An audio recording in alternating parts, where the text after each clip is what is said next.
रूस यूक्रेन युद्ध का फिलहाल कोई अंत तो नजर नहीं आ रहा, लेकिन बीच बीच में जो युद्ध विराम है वो लोगों के लिए एक राहत बनता है या लोगों को मौत के खौफ से कुछ वक्त के लिए राहत देता है।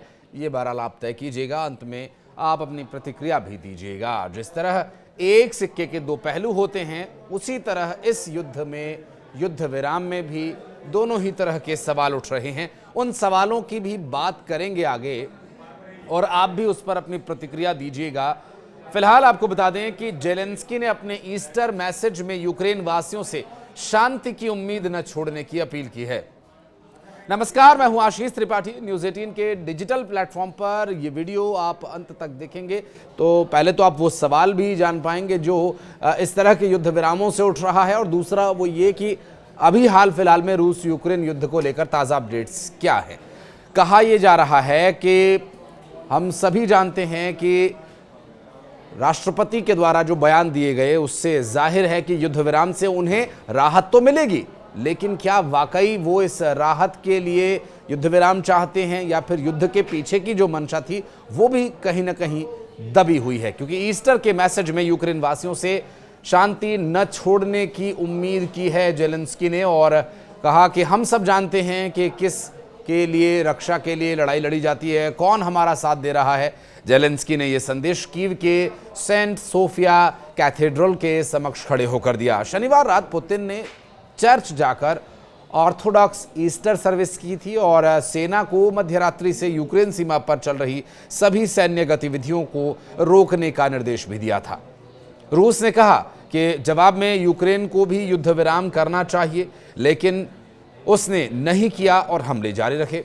दरअसल सोमवार सुबह से रूसी सेना भी हमले करेगी। जेलेंस्की ने कहा कि पुतिन ने यह घोषणा करके युद्ध विराम का संदेश देने की कोशिश की, लेकिन वास्तव में ऐसा हुआ नहीं है।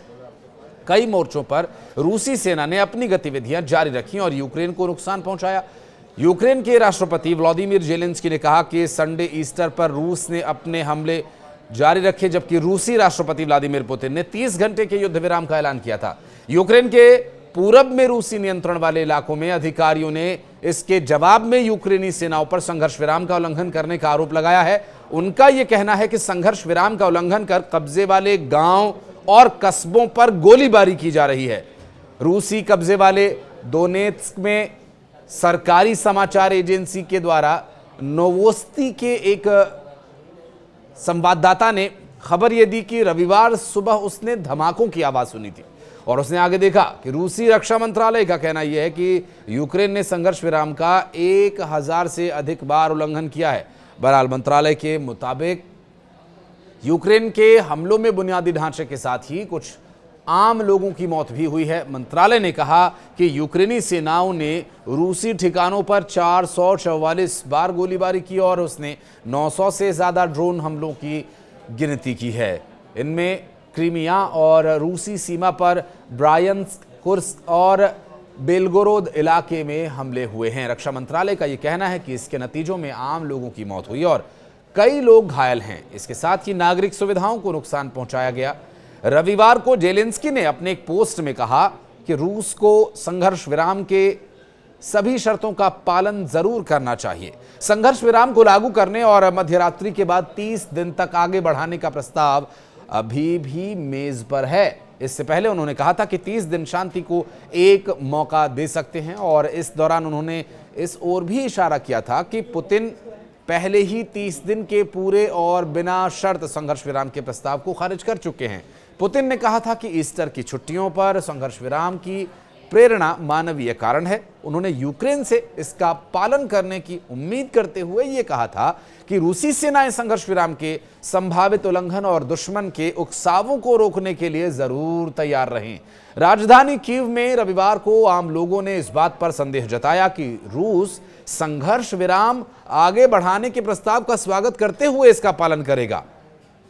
38 साल के एक कारोबारी का बयान जो सामने आया। 38 साल के कारोबारी ओल्गा ग्राचोवा, जिन्होंने कहा कि उन्होंने पहले ही वादा तोड़ दिया है। दुर्भाग्य है कि हम रूस पर अब भरोसा नहीं कर सकते। और इस तरह रेलवे कर्मचारी और अन्य डिपार्टमेंट्स के लोगों की भी प्रतिक्रियाएं इस पर सामने आई है, चूंकि त्योहार का मौसम है और यहाँ क्लोचको ने कहा कि हमारे राष्ट्रपति ने साफ तौर पर कहा कि अगर वे 30 घंटे का संघर्ष विराम घोषित करेंगे तो हम 30 दिन के संघर्ष विराम का ऐलान करेंगे। ये प्रतिक्रियाएं हम आपको इसलिए बता रहे हैं क्योंकि आम लोगों की मंशा क्या है, वो क्या चाहते हैं, सबसे ज़्यादा मैटर तो यही करता है। लेकिन क्या गद्दी पर बैठे हुए नेता ये बात सोच पा रहे हैं, सवाल ये भी है।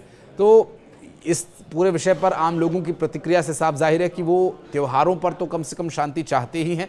हालांकि वो हमेशा से शांति ही की अपील कर रहे हैं और ऐसा करने दीजिए ताकि ये एक भयानक जंग खत्म हो सके, ताकि हमारे लोग, हमारे सैनिक, हमारे बच्चों का मरना बंद हो। युद्ध विराम की घोषणा के कुछ ही घंटों बाद पुतिन ने शनिवार को देर शाम मॉस्को के cathedral of Christ the saviour में ईस्टर सेवा में भाग लिया था, जिसका नेतृत्व पैट्रियार्क किरिल ने किया, जो रूसी ऑर्थोडॉक्स चर्च के प्रमुख हैं और पुतिन और यूक्रेन में युद्ध के मुखर समर्थक हैं। उनकी ये घोषणा अमेरिकी प्रेसिडेंट डोनाल्ड ट्रंप द्वारा शुक्रवार को ये कहे जाने के बाद सामने आई, जिसमें यूक्रेन और रूस के बीच बातचीत अपने चरम पर पहुंच रही है, उन्होंने कहा था। और उन्होंने इस बात पर जोर दिया कि 3 साल से चल रहे इस युद्ध को खत्म करने के उनके प्रयासों में कोई भी पक्ष उनका साथ नहीं दे रहा है। जेलेंस्की ने कहा कि रूस में युद्ध को खत्म करने की दिशा में कोई वास्तविक कदम उठाने का उनका इरादा नहीं है और केवल अनुकूल पीआर कवरेज में रुचि रखते हैं। और अब वो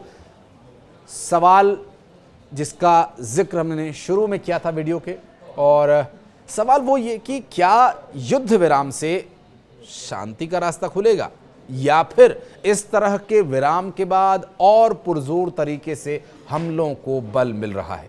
बताएं जरूर, इंतजार रहेगा आपकी प्रतिक्रिया का। धन्यवाद।